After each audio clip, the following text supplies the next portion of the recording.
Hello, my name is Ken Turcott. I'm a regional sales manager for Petroleum Containment Incorporated.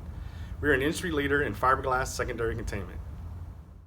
Today I want to talk about one of our featured product lines, CFR and CPT series conversion frames and plates.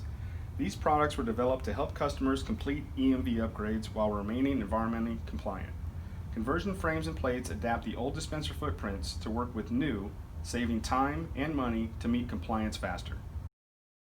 The conversion frames and plates are universal to all major dispenser manufacturers and are manufactured from heavy gauge steel and then powder coated for improved corrosion resistance. Our conversion frame adds 2 inches of height to the new dispenser and accommodates most existing rain lips. If there are concerns of meeting ADA height regulations, we recommend using the conversion plate, which offers a thinner profile while still providing a new rain lip.